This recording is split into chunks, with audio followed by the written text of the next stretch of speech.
It was either this movie or Judas and the Black Messiah, and I'm not going to touch that movie with a 10-foot pole. I don't want to be engaged in that discourse whatsoever of people trying to figure out just exactly how much of a fed I actually am. Yeah, I mean, you are relaunching the pod, though, so you want to gin up as much attention as you can. But no, I can definitely see why you wouldn't want to go anywhere near that. Just no. Yeah, I think, it's bad enough if you criticize Chromatica by Lady Gaga. I don't want to know what K-Hive will do to us if we decide to bring up that maybe Judas and the Black Messiah was neutered a little bit in its messaging for whatever reason. I don't know why. They wouldn't want to bring up certain aspects about what Hampton actually believed in. Who knows? Anyways, I really enjoyed watching that on HBO Max, part of the AT&T family. That's right. Nothing going wrong there whatsoever. Anyways, let's talk about Stardust. You've seen stories of magical worlds, wicked witches,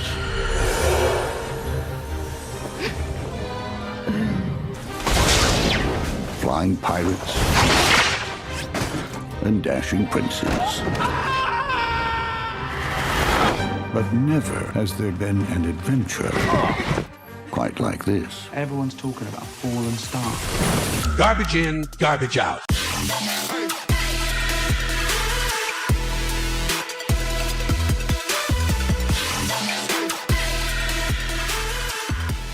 Hey everyone, welcome to Garbage In, Garbage Out.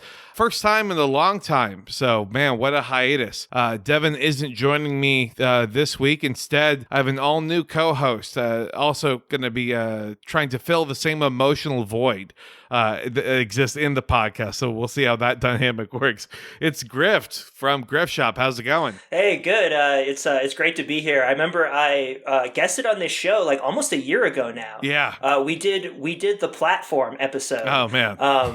Yeah, that was great. Like, what was that, like late March, early April of 2020? Yeah. Like, it feels like that was like early quarantine days. Like it simultaneously feels like a completely other age, but also like not that long ago at all. Oh, for sure. I mean, I am willing to bet there's probably like so once this quarantine is over, what are you going to do for Cinco de Mayo once this settles down? But as anyone who's checking this out in the title should see, our main thing that we're going to be talking about is the 2007 film Stardust, which is a classic fairy tale setup with kind of like a modern mindset and some kind of adventure elements thrown in. It's a pretty fun little movie altogether. But since we have someone who is, I used to view myself as terminally online, but Grift and that whole side of Twitter, man, I mean, it's not only never logging off, but like your alt's never logging off either. That's a level of commendable, I have to say, for everyone there. So I'm really excited to talk about the other things and elements that have come out circulating surrounding both this movie, but then also the events surrounding it, because we're all kinds of beaten up right now, just ever since hearing the news, of course, about Daft Punk breaking up. That's just really unfortunate to see. Everyone's like weird older brother or older cousin who would get you a little too high and then put on the Daft Punk movie and talk about how it's so good.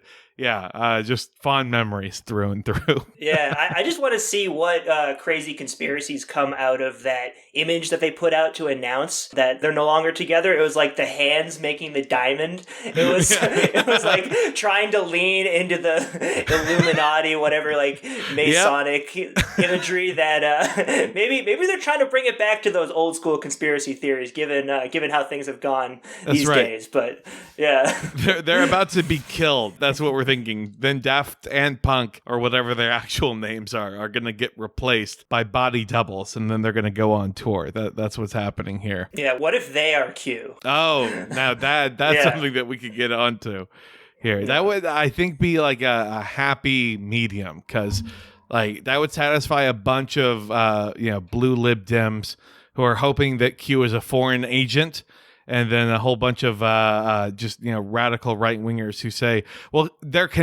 Q is connected into the celebrity world, but isn't really a part of it.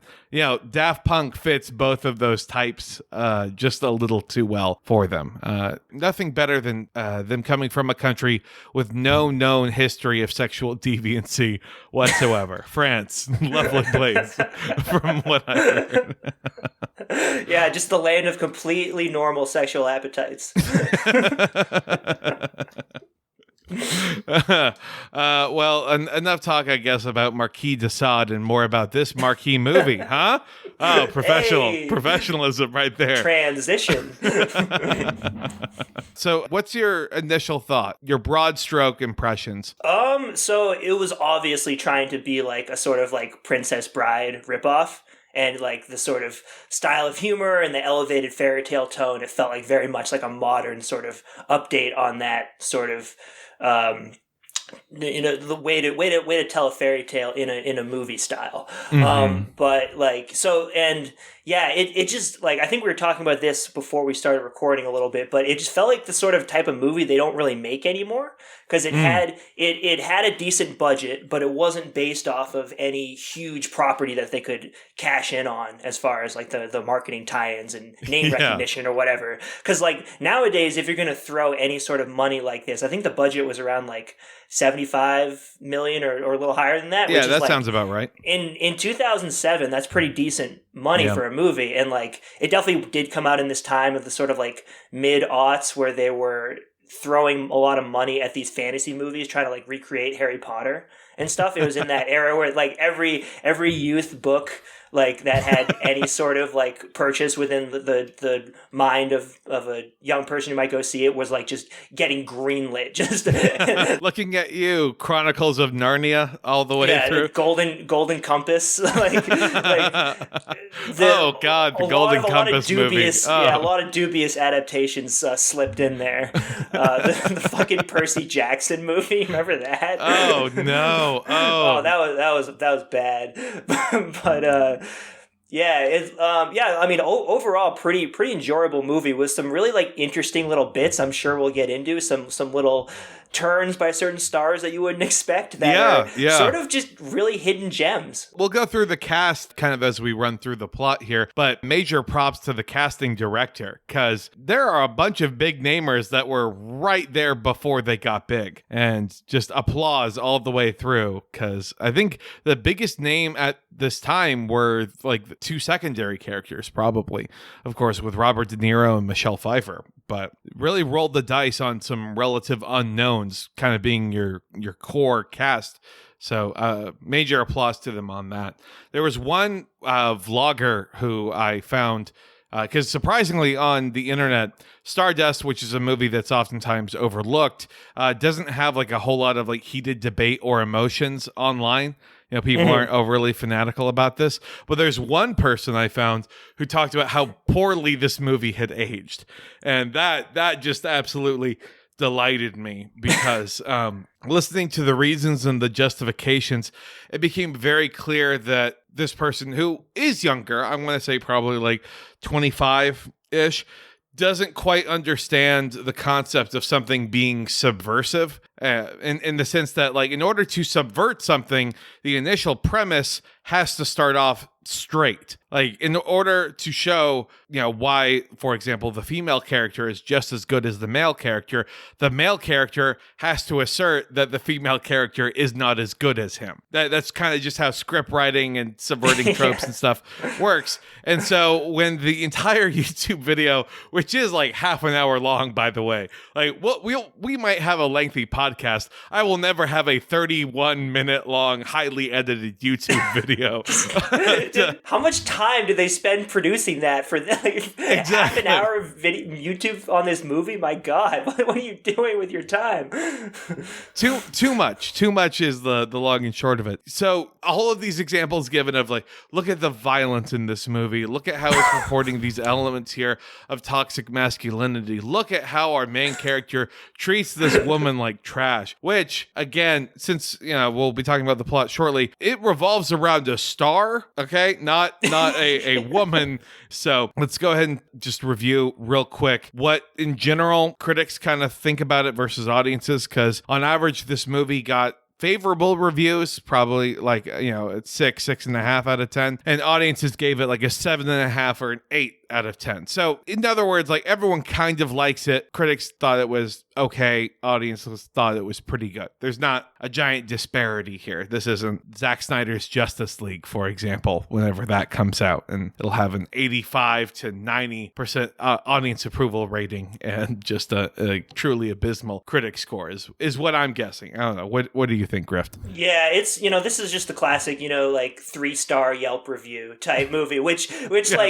like you were talking about, like nobody has really strong opinions. Like nobody is ever going to leave a 3-star Yelp review. It's either all like 1, like I'm going to fucking burn this establishment to the ground, or 5, this is the greatest movie ever all time. I'm going to make my IMDb list of of these 10.0 movies. But yeah, this I can see why it's sort of gotten forgotten a bit, despite the sort of unique elements that you were talking about, like with the cast and with the sort of star turns and the little bits. It's funny that there was a video that someone was trying to cancel the movie for not holding up as far as like wokeness or whatever. Because I mean, for a film that came out in 2007, I honestly found it like pretty progressive and, like you said, like subversive in the way it played with those tropes in some really interesting ways. So it's just it's just so funny that some like of course some like Gen Z like YouTube person like was like this is why this is problematic and this is why this matters. Like yeah, to give people a frame of reference, this is the same year that like the first Transformers movie came out and that 300 came out. Okay, like the politics of this movie is at least like 5 years more developed than that those other blockbusters at the time. So it's like easily this could have come out during the Obama administration, despite although there's like it's very like PG-13 horny.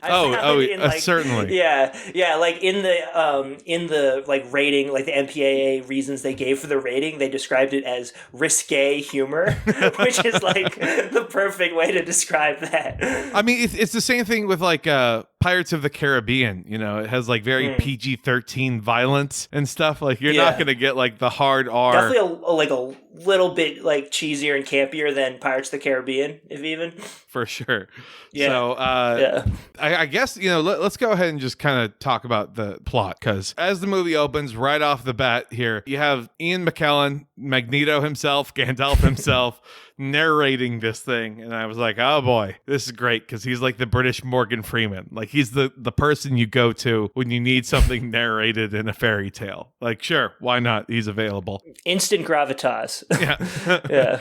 Yeah. He broke up his photo shoot with Patrick Stewart in order to try and make it for this recording session for the movie. So good for them. But our movie opens on the town of Wall, which is in England, right? It was England and not Scotland. Yeah, it was a town in England called Wall. Because there was a wall there. It's a little right on the nose. Yeah. I guess it's no different than like what we do here in the States, where you would just call it like Walton or something. Yeah, literally Wall Street. Oh God. I wonder if the town of Wall is doing okay now in the 21st century, or if a whole bunch of GameStop bros have invaded and taken it over. Only time will tell. There is 2 different almost universes then. Like this is like a hidden kingdom, but it's also like a different world, because there's a hole in the wall that acts kind of like a portal between places. Yeah, and it's funny because the wall itself is not very high. Like I think my first note was like, why would they just go through this little gap that's guarded by this like gatekeeper guy who, as you see later, he's pretty skilled with his weapon of choice. So like and the wall only looked like to be like 5 feet high or something. So I was just like, why would you not just climb over it at any other spot that doesn't have a hole in it? Like maybe it has like magical defenses or something. I think that was supposed to be the implied thing, but it was just sort of like, it was sort of incongruous just how short this wall was. I mean, I almost put it into like a reason I enjoy this movie, because it's like, why would we build a tall wall? What you need to know is that there's a wall. So here's a wall. It works for the purposes of our story. Like, it could be any height, and then like you would just say, well, like, get a bigger ladder. So in that case, then we got this broken down wall set that we're using for, I don't know, a Downton Abbey prequel or something. So let's go ahead and make it happen. But anyways, so like one day, of course, this young guy who's played by Prince Caspian, speaking of fucking Ben Barnes himself, goes in and he's able to like evade a guard, and he's able to go into this magical kingdom where like he goes from the small township area to like a bustling marketplace. I don't know, a festival was happening or what. I was getting like almost like a Mardi Gras vibe to it, the party that they were going to. And maybe it's just because I've missed the past 2 Mardi Gras because of this pandemic. But again, feeling nostalgic, just like, to be around people in a drunken establishment place and to possibly be dying of scurvy. This seems fantastic. What a time to be alive. So anyway, this guy meets a enslaved princess, and because it's a fairy tale, you go by fairy tale logic. Enslaved princess, of course, then wants to fuck the earthling stranger. Just like right in her like gypsy wagon there. Oh yeah, like, yeah. Just shut that door. Just get it on right in the middle of the town. No one's gonna know. It's like it was like the fucking like gypsy bang bus or something. Yeah, exactly. Like, yeah. I want you to do it while this guy watches. That's actually what this wagon is for, you see. It's all exhibitionism. Yeah. So yeah, the princess gives him like a glass flower that will come in later. And she's like, yeah, and then he leaves, right? So again, fairy tale logic, 9 months later, knock at the door. What do you know? It's a baby. Well, like, what are the father's rights on that? Like, it's just sort of, it gets dropped off. It gets all pawned on him. Like, this is how online, like, men's rights movements start. I can see that. At least in this world, it's still, you go by the fairy tale rules. So anytime people have sex, it leads to pregnancy. Like, there's no sex for fun in the fairy tale world, you know? No, it's deadly serious matter. The entire time, you're just thinking of, like, your ancestors and your lineage. Like, that's supposed to be what happens. The actual romance is the hotly holding hands with each other from 2 separate beds. That's what's supposed to be the highlight of your night. And so then you jump forward again 18 years. So there's like a couple time jumps right off the bat here. But we finally get to the old king, right? The old king of the magical kingdom, who of course, because of fucking course, it's Peter O'Toole in his most like dementia-riddled fucking role I think I've seen in a while. Talks about how he needs to have an heir. So the first of his male descendants to get a ruby that he throws is gonna inherit, which I would love to know the origins of that weird game of fetch that takes place between family members. Yeah, and the brothers are also all killing each other. Like he was like, you're the 4 that have survived. There were 10 of you, but you're the 4 that are left. It's just like it's so absurd and over the top. And sort of, but also, you know, that's some political realism right there. All these contenders for the throne just backstabbing each other. It was a Game of Thrones before Game of Thrones, a little bit, little black pill there. I am excited. I can just now imagine the king leaning in and just be like, Septus, you exhibit real girl boss energy. Please inherit my kingdom. Slay queen. Because one of his sons is also Mark Strong, who I don't know if you recognize him, but he's like now become like the go-to if you need a British stern guy. because he is able to rock the bald head instead of the ridiculous wig that he's wearing in this movie. Yeah. I'd used to him being like bald and stuff, so to see him with the flowing locks was was a trip. He plays Merlin in the Kingsman movies. The director of this movie also did. So yeah, Matthew Vaughn. Yeah. Yeah, just way to hitch your wagon on that, huh? Just be like, I'll be in your dumbass fairy tale movie, but I'm gonna rake in some blockbuster money later. That's what I want. I want my own Funko Pop action figure. Is what I'm expecting to happen. So the king throws the ruby, by the way, like so far into the sky that it hits a star. Like that's the belief in this magical world of realism. He's just on his deathbed and has like just casual, effortless. Right? Imagine what an arm that guy must have had in his prime. Just Hall of Fame material right there. Yeah. Just John Elway slinging the rock is what's happening. An elderly Patrick Mahomes is what I'm witnessing. Yeah, so I get that it's magic, though. You throw the magic ruby in the sky, magic ruby will hit a star, whatever. Congratulations to Fairy everyone. tale logic. Yeah, and that's not to mean that, like, yada-yadaing over some important stuff, but, like, this is all set up to make sure that you understand that this is a fairy tale world in which we're living in. So we check back in with our hero, who is played by Charlie Cox before he's famous. So, we're dealing with Daredevil himself here, which was real weird to not see him be a blind guy with a cane walking around. Like, because I thought for the longest time in the Daredevil TV show that when he's kind of staring just off camera, that like he's trying to pretend that he's blind. I didn't realize that was just like how his face actually looked when he's just staring off at something. So I was like, wow. So that's a really excellent acting choice that he's doing. Acting is really. Yeah. It's like, oh no, he just looks like that, slightly bug-eyed the entire time. He's just slightly bewildered at all times, a little bit. Which is interesting because he, you see, is in love with this chick named Victoria, and Victoria is like the hottest lady in the small town of Wall, which I'm guessing probably only has like 50 people in it. It doesn't seem like it's a thriving community. She's played by the woman who was the Baroness in G.I. Joe: The Rise of Cobra. So if you remember Channing Tatum's hot lady friends from that movie. Cannot say I saw that one. Oh, well, good for you. I'm glad that you had a life and better things to do. Especially on repeat on FX at like 1 a.m. when you're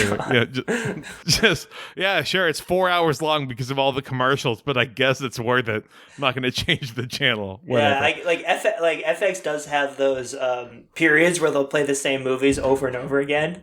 So it must just have what was a time when like I just remember from like college, just like sitting on the couch, like hanging out with people, and just the same movie on FX would just come on over and over again, or everywhere like multiple nights a week or some shit. Like it was the worst, just hands down, I think. But so he loves Victoria. Victoria, though, loves Humphrey, who is played by Henry Cavill in just, a blonde-ass wig, blonde-ass mustache. I did not realize that was him at first. It was pretty unrecognizable. It's also, I think, like most importantly, like before he got Superman swole, which was then way before he got like The Witcher jacked, which is what he's done. Thank you, Zack Snyder, for starting him down that path. It all comes back to him. Zack Snyder introduced Henry Cavill to protein powder, and now he won't stop talking about how you can't trust women in the Me Too era. It's a good time. It's a good guy. Yeah, but our boy Tristan, he is so fucking blue pilled right now at the because he loses his job to care. He works at this shop, and it's sort of interesting when he's sort of she's sort of he's trying to explain that he wants to be bigger than his aspirations. He had an interesting line. He's like, I'm not a shop boy. I'm just working in a shop. It was very like temporary embarrassed millionaire mindset. Oh yeah. But then he's working in this shop and she comes in to like buy some food and stuff. But then he like offers to walk her home and carry the stuff. And he just loses his job because of that. Just cuts out of the middle of the day to like walk her stuff home. And it's like, damn, dude, like, he's incredibly cucked, like out the gate here. He is like a walking stereotype. Like he would become memeified in the 21st century is what it is. Like there would be a picture of him somewhere on a message board that would go just crazy. Because man, what a poor guy. But it's okay though, because he talks to his dad about like his absolute just shithead of a day, and his dad's like, well, it's time I finally told you something. Your mom is from beyond the wall. Yeah, there's this whole thing. It goes over there. She left this candle for you. It's called a Babylon candle. It'll transport you to like wherever you're thinking of, I guess. Yeah, I mean that's basically how it works. And so it's like, of course, Tristan does this absolute bullshit, which is, again, some of the most cuck shit in the world. It'd be like, oh, well, let me try and figure out what's going on there. Yeah, it's the Chad Humphrey versus the virgin Tristan. Oh, I guess that's the other thing too, is that like Tristan witnesses the star falling and then says to his local love, like, hey, if I get that for you, will you please not fuck Humphrey? And yeah, because she's like Humphrey. Yeah, like Humphrey's going one town over to get me a ring because he wants to marry me, but I'll go get this star for you. And it's just like, yeah. Like, again, he is so blue pilled. It is ridiculous. I need to make sure we were reading, kind of the same vibes here. There wasn't a chance in hell that Tristan was gonna fuck Victoria, right? No, absolutely not. Like he was straight up in the friend zone. Like she was just toying with him. She was after the Chad guy for sure. He had no shot. Which, I mean, objectively, she should be. Like, I don't know too much about Humphrey, but if Humphrey's not the type to ditch everything so he can carry a basket of groceries home for a girl, like, good for Humphrey. I hope you're doing well there, buddy. So Tristan lights the candle. He flies off into the magical land, but he's intercepted and he lands in a giant crater where the star had fallen. And wouldn't you know it, the star is a lady. The star's name is Yvain. You have Claire Danes in the role. So Carrie Matheson from Homeland is the fucking star. Yeah. So congratulations. It's funny how she's like, she starts like glowing over the course of the movie. I think it's explained that she's just gonna like glow more and more because you can't hide that she's a star. But yeah, Claire Danes cannot help but play glowies.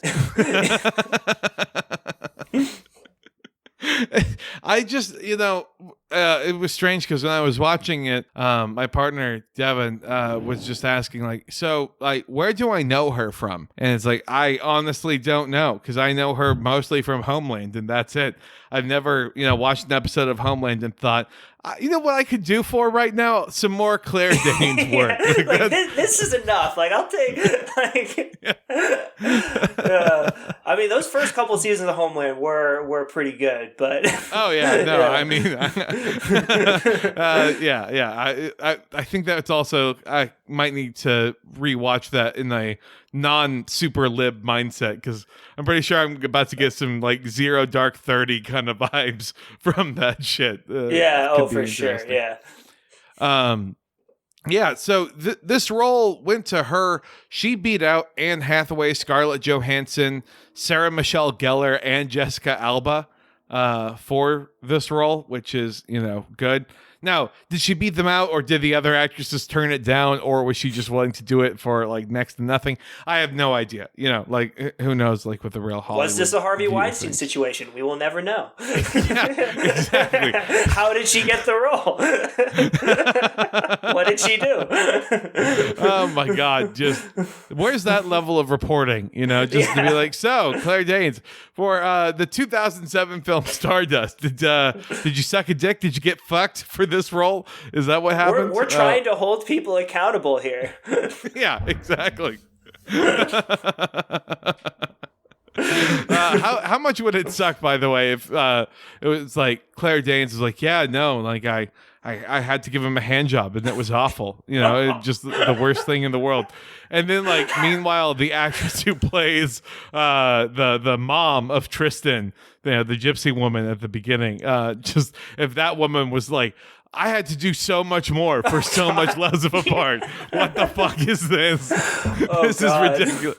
The exchange rates are not the same. Yeah. Like, I get it. All trauma is trauma and it's bad. But, like, why was yours less? I don't understand what happened. And, like, speaking of the mom character, there's some, like, weird Oedipal shit going on. Because he, like, at first thinks that the star is his mom. And he's, like, he gets transported there and is going so fast that he knocks her down, and it does like the classic like guy falls on top of girl and it's awkward, but then he's like, mom? And like and it's just like and then it comes, and then we'll probably get it, the mom comes back later, and it has that same, like, he actually has actual sexual attention with the person playing his mom who's still young. So it's like, there's some little subtext there. I mean, and based on the fact that like his bloodline, I mean, like if they're all killing each other, they all might be fucking each other. Like it's not entirely out of the question to imply that a little bit too. When like, in Stormhold, do as the Stormholdians do. Kill your brother, fuck your cousin. There we go. It's the Stormhold way. Yeah. God damn it! They're I don't know, their newsletter, whatever the fuck you would want to call it, is just the Daily Stormholt, but it's just talking about the crime statistics over in the little Stormholt region. I thought you were gonna say it's called the Daily Stormer. Oh no. The storm is coming to Stormholt. That's right. Just cue propaganda everywhere. So our hero guy, Tristan, he now realizes that the star is, in fact, a woman. So he does what any white guy in that time did when they encountered the exotic culture, chained it up and tried to bring it back as a trophy. Checks out. True tradition there, and I appreciated that level of realism. It helped ground me for the rest of the film, because we're then introduced to another party or group of people, and that's three ancient witches who have decided that they are going to eat the hearts of stars because they know stars are people, and that hasn't changed their worldview entirely of how they think things operate. But they decide to eat the hearts of stars so that way then they can basically live forever. For normal people, it would be living forever. But I think for witches, it just kind of expands their youth because all of the magic comes like at a physical price for them. Okay. Which, that's like the whole motivation for her for the witches to try to get the star. It felt a little like sort of like very like sort of like retrograde fantasy, like, oh, the evil witch just wants to get the magic thing to become young again because of toxic feminine vanity or whatever like implied motivation there was there.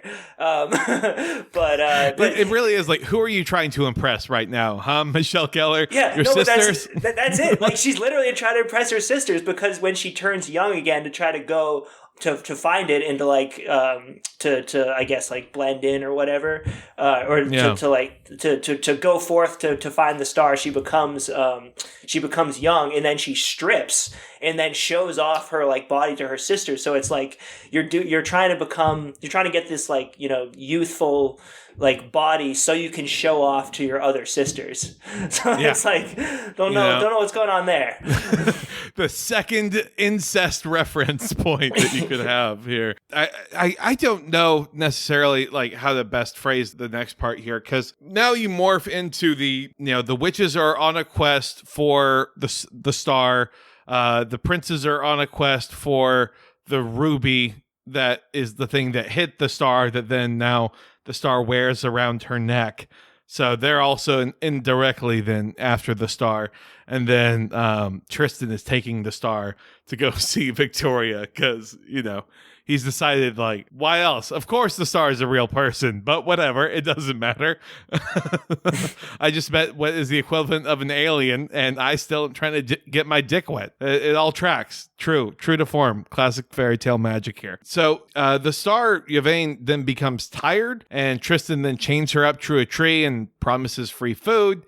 But then you're going to need to help me out here. Where did the unicorn come from exactly?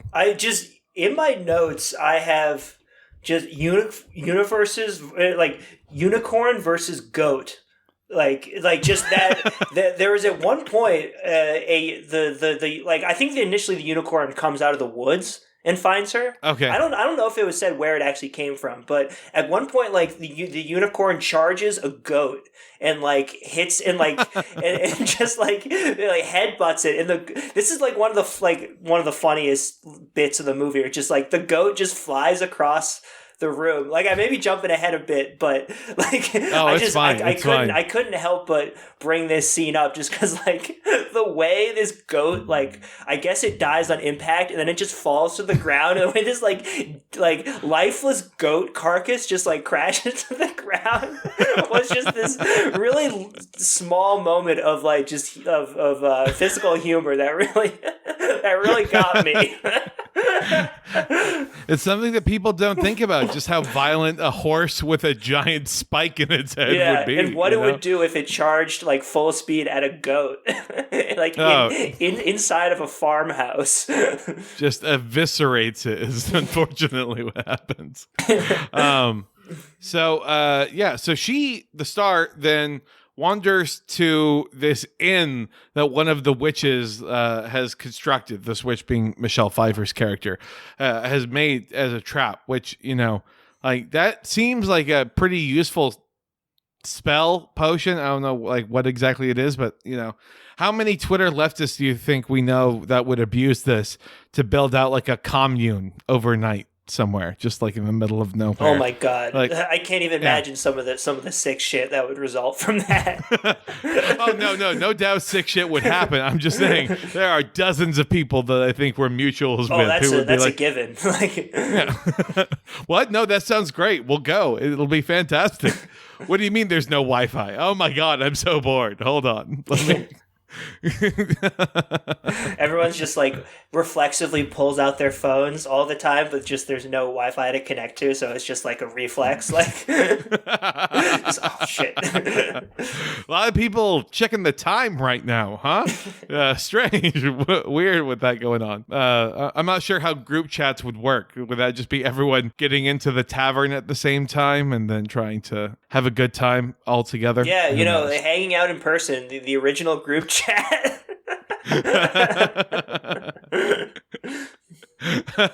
Oh, those people don't want to hang out with me? Well, I guess it's because they're ableist, huh? Yeah, that's why. Your hidden bigotry is showing as you go associate with all your friends over there. Well, I'm in the fucking stable with a goat that talks to me for some unexplained reason. Sorry. Back then, I guess, to the actual stuff at play here.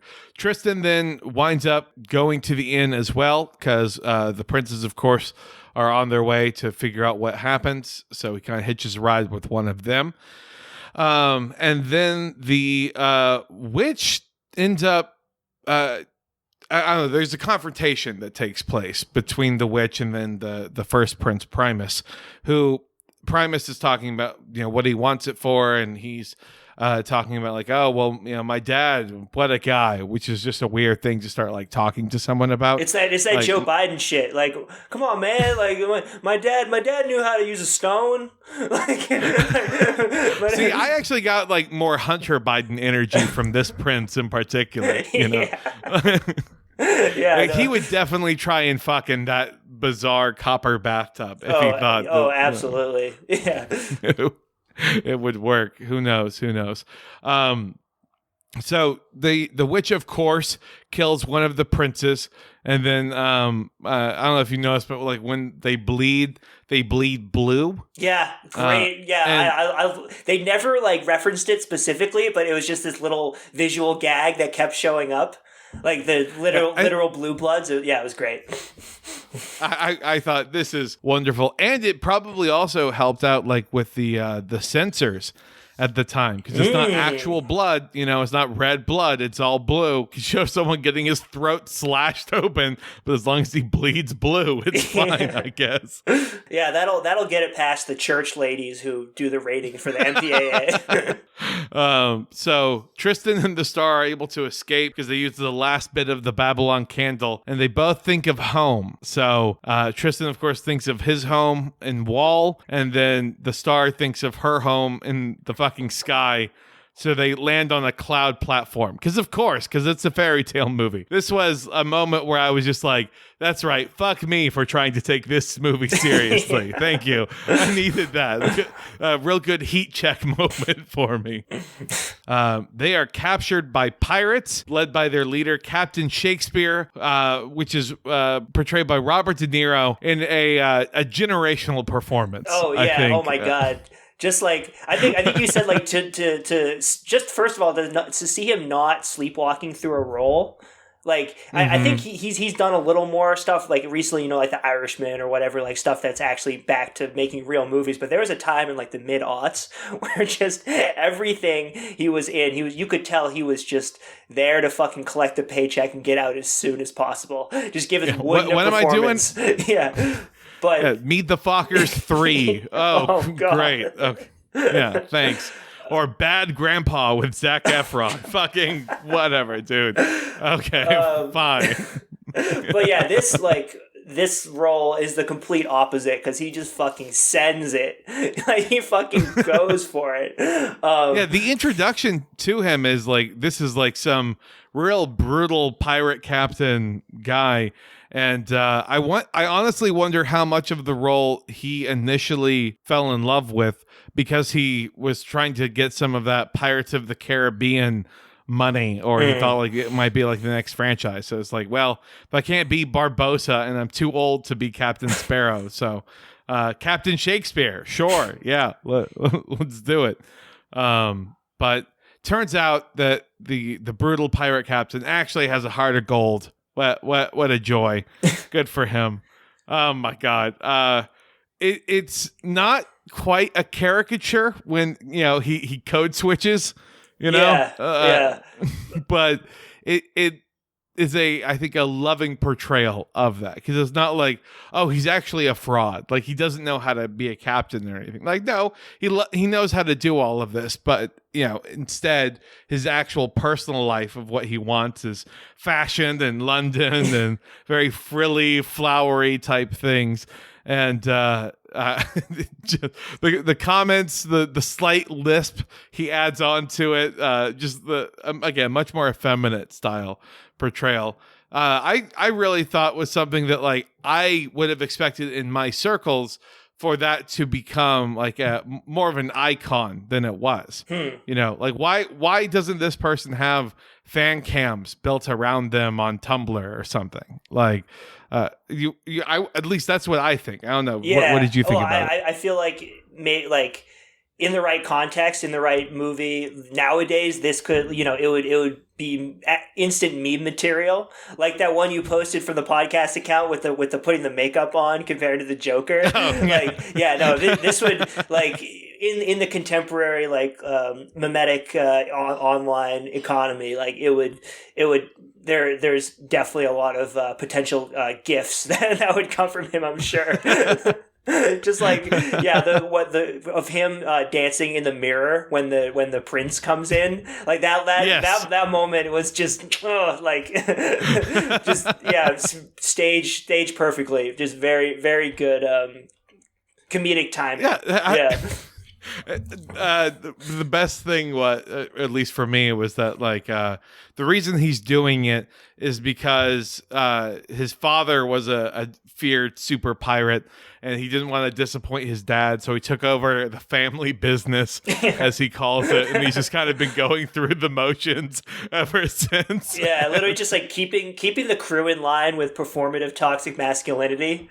Like when Tristan and Yvain come in, he pretends he's going to take her into his cabin to rape her. Literally, the implication is like, I'm going to go rape her now. But then it's like no. But then he pretends to throw Tristan overboard, and then they just show up in his cabin, and then he code switches and is the effeminate, friendly captain that you were talking about. But it was just kind of funny how like overt the implication was. And it was it did end up being performative. So it was like that sort of interesting little bait and switch subversion there. That YouTuber really probably well. Yeah. Like if I had watched the full video from that YouTuber, I'm sure that would have been one of the complaints. Like, oh really? Look at what the pirate captain says about this female lead, huh? Can't believe this would make it in this movie about pirates doing what pirates did. Just fucking whatever. Just literally missing the most basic subversion possible. Like it's so obvious, like that's what they're trying to do with that, and just goes completely over the head of someone who's just completely wrapped up in whatever like identity politics lens they're viewing it through. Well, because I mean, I really think Disney adults specifically have taken over the pirate aesthetic, you know, like I understand that pirates were probably a little bit more woke and a little bit better than like the worst of the pirates were, you know, like great. They were able to allow people without hands to work. So they were accepting in that way. Or like there were pirate queens too. Sure. Again, girl boss energy. But to be like, there was no raping or pillaging with the pirates. Come on now. What sort of... Oh, I can't believe you would spread the slander about Blackbeard, that he would kill innocent people. Like, come on. How dare you spread lies about a POC like Blackbeard? That's extremely problematic narrative. I mean, you know, the legend said that he would twirl his beard into like candle, so it's not that far to think that he's like some white guy with beard dreads instead going on. He's got a Koofy beanie on. He's got like a Koofy pirate hat.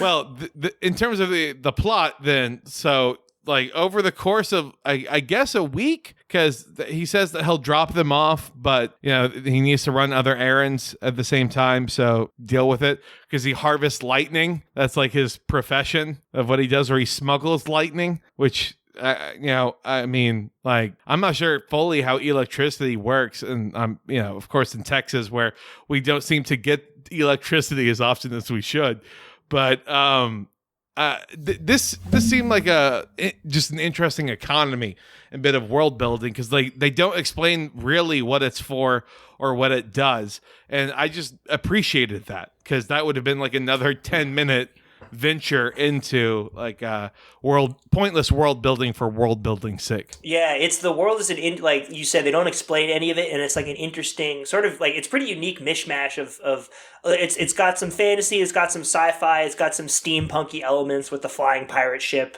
and stuff. Oh yeah, steampunk for days. Yeah, and the dress is sort of all over the place. Like you have the sort of medieval aesthetic with the swords and everything, but also like a lot of the guys are wearing like tri-corner caps.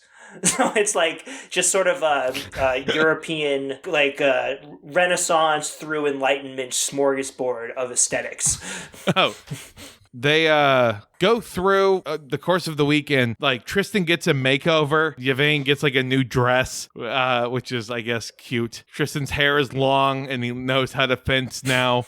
So it's like, oh, look, he went from a boy to a man. Just some real. I also felt incredibly called out with his hair length and style. So I was like, this is 2020, 2021 rather. Like this is some bullshit. Is what's happening. I mean, I can relate to the hairstyle he's going for there. That lockdown hair for sure.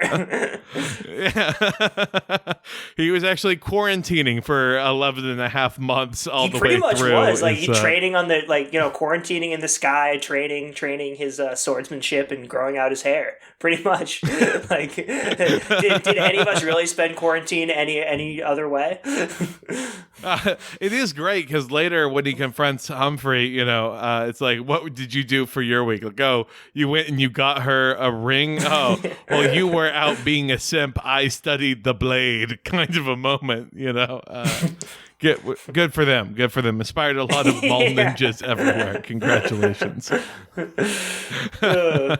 So the prince, who's like the last surviving prince, because he poisoned his brother towards the beginning of the movie, and he now has like this chorus of all of his dead brothers by him, which I mean, I think like that's probably just like the best possible role for an actor. Yeah, just chilling, playing a ghost. Like, yeah, you get like a CGI version of yourself made. You get to wear those like motion capture balls on you or whatever.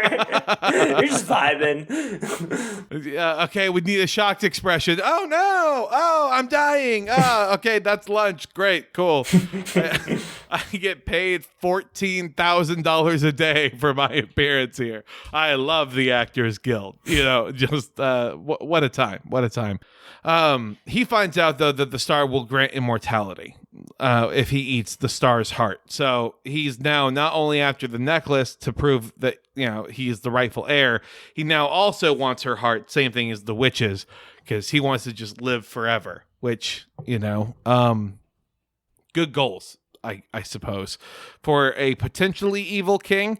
I'm not sure. They all kind of have this like lovable moral gray area motif, and I'm really am a fan of that. So Captain Shakespeare's ship then drops Tristan and Yvain off.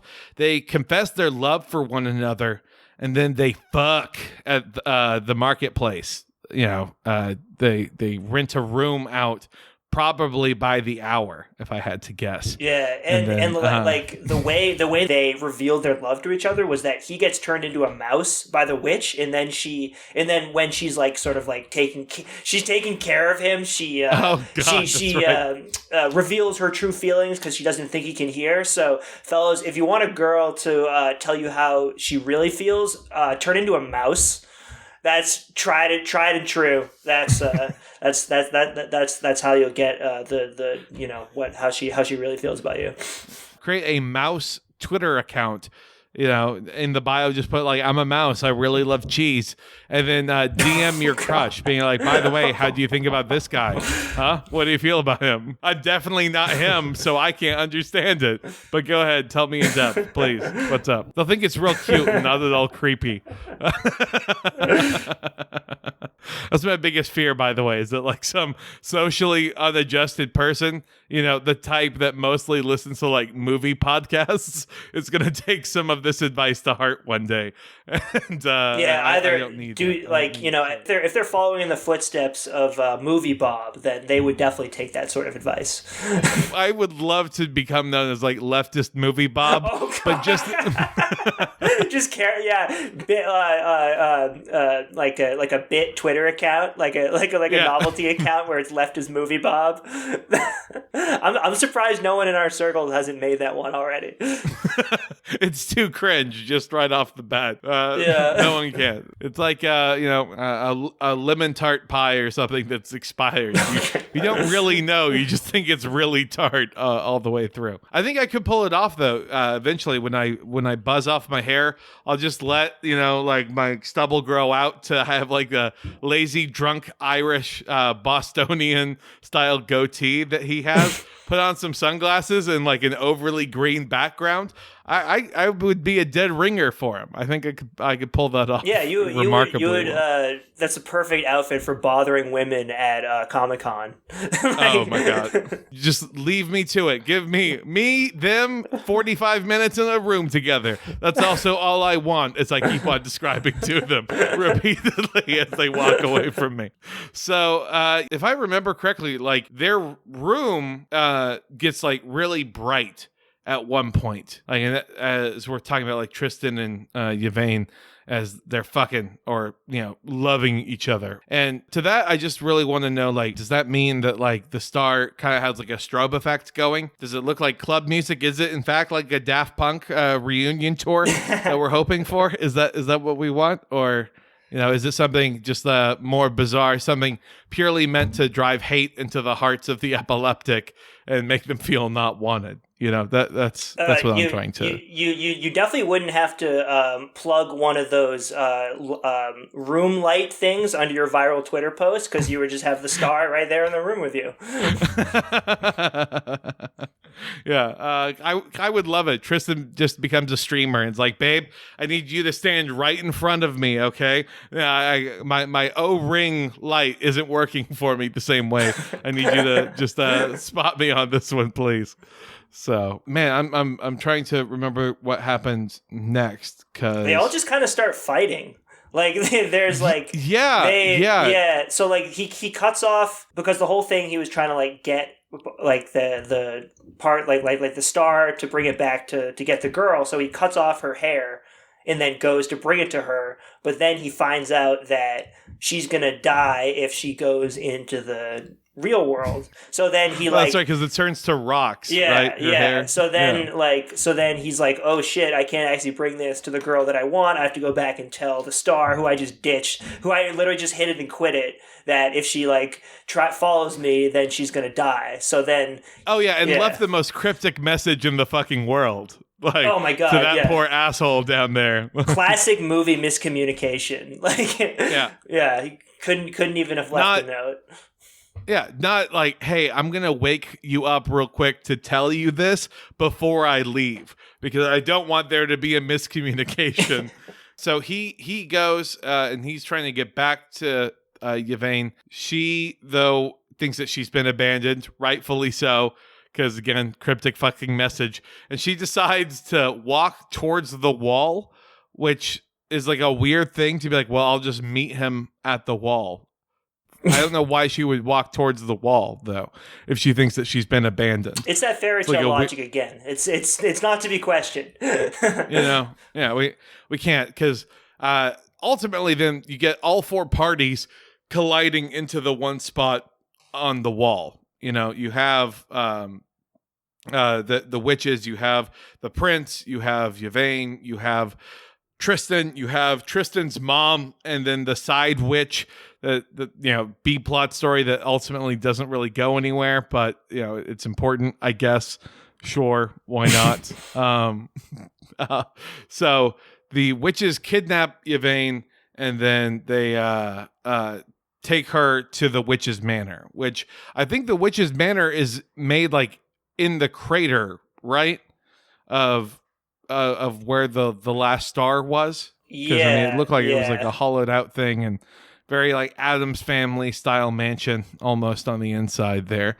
And so of course you get again into more fairy tale logic of Septimus and Tristan decide to unite forces together to try and kill the witch, at least for the time being.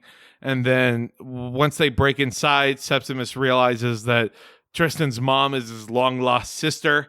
And they're like, whoa, I guess we're all are related. And, the ghosts in the background, of course, are like losing their shit. They're like, wow, this seems pretty cool. Yeah, they're just a constant peanut gallery the entire time. Like the ghosts are just riffing in the background the whole movie. Like that's... What's their podcast like? I want to see that. My brother, my brother, my brother, my brother, my brother, and me, I think is the name of it. Can't be any worse than the thing that Bruce Springsteen and Obama are getting ready to make. Did you see? I saw some headline about that, but I have not looked into it, but it looks super cringe. Don't want to go into like a super tangent, but like unless it's a podcast about like how much doing cocaine and also drinking is cool, like I really don't want to listen to it. But that's also two things that I think Barack Obama and Bruce Springsteen have in common. So fingers crossed for that eventual episode. Would definitely be interested in seeing it. Anyways, so two of the witches get killed. However, the last one, Michelle Pfeiffer's character, who like as she's using magic has gotten older and older and older to this point. Like she started looking very old, ate the heart, got super young, like a de-aged Michelle Pfeiffer. Not quite as good as like an Ant-Man and the Wasp when they de-aged her for that, but it definitely was the best that 2007 had to offer at the time. Made her all hot, and then they slowly again aged her up as she's using magic. So by this point, she's looking close to being on death's door, but she uses a voodoo doll of Mark Strong's Septimus, and then he dies. He drowns to death. Because you can drown a voodoo doll, which that's voodoo doll logic, I guess, right? Yeah, I mean, like my notes here, I was just sort of like in this big sort of fight they have inside the witch's castle or whatever. The different like powers they use, some of them are super underpowered and some of them are super overpowered. Like they like that zombie like the voodoo doll that you mentioned there. That was one of the most overpowered things that like you could have. Like they immediately brought it out, and then it's game over. Like you just start like breaking his legs, breaking his arms, and before like she like hit him with like the like force like it was some Star Wars shit. Like they were like throwing, they were like using the force type equivalent to throw giant like vases around, and like there was like a force lightning and they were conjuring fire and stuff, but it was all like super ineffective. Like it wasn't having like it like wasn't hurting them at all. Like he got hit by a huge like flamethrower dose, and he was just like batting his clothes off like he'd just been singed a little bit.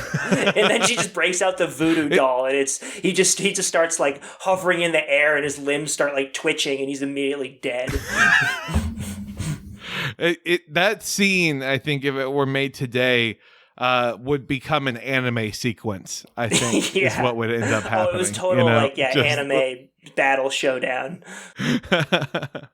I do know that it's become something that Charlie Cox has had to deal with in later work. But I guess in one of the sequences where he had like a giant vase thrown at him, it ended up actually hitting him so hard that when it broke, it knocked him unconscious. Oh shit. And so he's developed like concussions, migraines and stuff ever since then, which, like bad day for that production assistant who, fired the base at Charlie Cox. My God. Yeah, I'm sure the insurance rates that the studio hired just flew through the roof. I hope it was on the last day of filming. So Yvain and Tristan, it looks like they're going to be trapped inside the witch's castle because like, oh, look, she's now like super OP. But then in like a weird, almost superhero line, she's like, yeah, Tristan, what do stars do?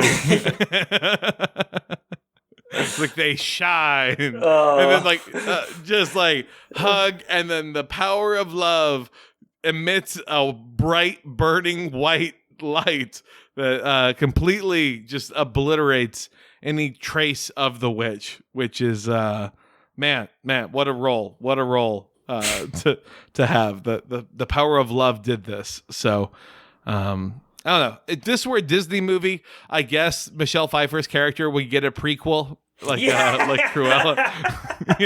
Holy shit, you're right. Yeah, because it was Maleficent. Like they like something in that vein, and then like Cruella is just the ridiculous. We're gonna plumb this concept for the umpteenth time, but it's actually like the subversion of making the evil witch as the main character. Like you could, if done right, like that could actually like, you know, that could be a decent tale, but it's just the way that Disney's doing these live action, like, they're not remakes, but they're like, they're using known properties, but just like making a character twisted or whatever. And like, particularly when it's like the woman is like, oh my God, we have a twisted woman now. And it's just like, it's like you're trying to be, you're clearly like trying to do the whole girl boss thing, but it just ends up looking like not very empowering or whatever you're trying to go for. It just looks like just sort of, you know, just like hollow and not really saying that much. Well, like, media always has this problem constantly all the time with like their source material, because, you know, like these properties are more or less in the public domain, like Sherlock, for example. That's the reason we get so much Sherlock, and also King Arthur and Robin Hood and all that kind of stuff, is that they're in the public domain. So like, did you hear about the Netflix TV show, The Irregulars? No. Where it's about a group of troubled street teens who are manipulated into solving crimes by the sinister Dr. Watson. Oh my God. So, you know, like, they're like, fuck it, we'll reskin anything. It's the fucking Riverdale-ification of the like American like movie and TV scene. We had a chance to, you know, mock Archie back into the nether realm, and we didn't, and now look at what's happened to us. It's unavoidable. Yeah. So then, in kind of the wrap up mode here, it's left to Tristan's mom to explain how the rights to heirship work, but essentially he's the last male heir, so congrats to him. He's now the king of the land. So Yvain will be his queen, and all these tropes that were subverted and deconstructed are then fulfilled again. You know, it's the double twist. Now we can still get the happy ending. Now that you know, like, fuck you for taking this movie seriously. Now here's your happy ending. Yeah, we get oh, great. Thank you. Like the completely conventional fairy tale ending. But then I love that little moment of like all the characters who are like all the people are cheering in the crowd when they're crowned. But then Robert De Niro's character just winks at Henry Cavill, and then like, oh yeah, he seems like he's with the girl that Tristan wanted at the beginning, but he was unable to get in comparison to Humphrey. But like Humphrey seemed into it, like he was digging what Robert De Niro was putting down there. He didn't seem too happy. He could have looked away. Yeah, he didn't want to. Yeah. So then in narration, we're told that like after 80 years of ruling, they use another Babylon candle to ascend into the sky where they live as stars, which, you know, congratulations. I would have paid like $1,000 though if they had needle drop featuring I Always Feel Like Somebody's Watching Me roll as the credits rolled. You know, just that's what I wanted. But yeah, I mean, that's the movie. So, I mean, I guess it would be better if you're going with the name of Stardust, like if it was all David Bowie music, that would make it probably a little bit more sense. But if it can't be that, then this was good. Listen, David Bowie was actually a Nazi, and therefore all his music is canceled. So we can't. Sorry, yeah, sorry. we can't be having any of that. I love the David Bowie had sex with a 14-year-old. And, you know, all of that's incredibly problematic. But he was a product of his time. You have to understand that in the UK, it's all different, you see. Blah, blah, blah, blah, blah. Like, well, okay, fine. We'll just use Under Pressure then. I guess that seems like the closest to David Bowie you can get without just starting a shitstorm, huh? Wow. But, yeah, so that's the movie, everyone. We kind of ran through everything. Had a couple detours. That was pretty great. Did you have any ideas on like what you would want to see in it, or how to improve it, or anything like that? Honestly, I just wanted to see more of Robert De Niro's pirate character. Yeah, like, I want him to have his own movie. Yeah, like that. Yeah. His origin story or some shit. Like no, I want the sequel. I want a sequel. It's Robert De Niro and Henry Cavill as gay pirates. Yes. Oh my god! Just a grooming pirate adventure. Yeah, exactly. Yeah, that is the thing. Like, I keep forgetting is that like Henry Cavill and all these characters are supposed to be like 18. Like they're supposed to be like teenagers, you know, when they're doing all this. So it would for sure be grooming. Problematic age gap.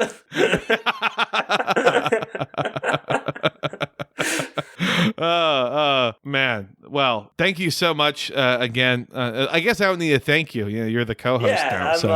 I'm along glad for the you did ride. your job. Yeah. Now get back in the Grift shop. Exactly. We need merch, goddammit. Come on. But get to work on that new logo. It's coming along. It's coming along. Yeah, I mean, I feel bad because like the only big thing, at least in pop culture, that I don't think that's been bothering me that we haven't quite been able to touch on is throwing a reference into Joker Jesus. Oh, yeah. just popping up, you know. At least on the day of this recording, man, Joker Jesus has taken over all the airwaves, all the airspace. It's been a hell of a time, hell of a ride for us here. Want to know how I got these thorns?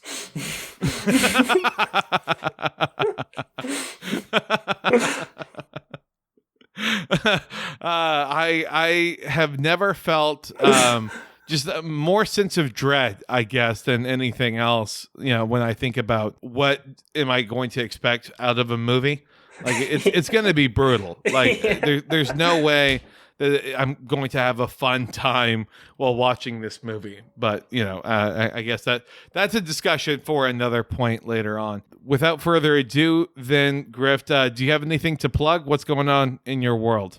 Just grift.shop. That's the website. You can check out merch there. Pick up something if you see anything you like. I've been doing this new concept where I have like a pop-up shop tab where I'll have new stuff that's available only for a little while. So I've been doing, I did a collab with that. I did a little collection for Rush Limbaugh's death that way. So I'm trying the model of limited availability runs of stuff, and it's been working out pretty well so far. So nice. Stay tuned for next installments in that. Yeah. Well, that should be great. For me, just find all my stuff in the show notes. So until next time, deuces. Peace.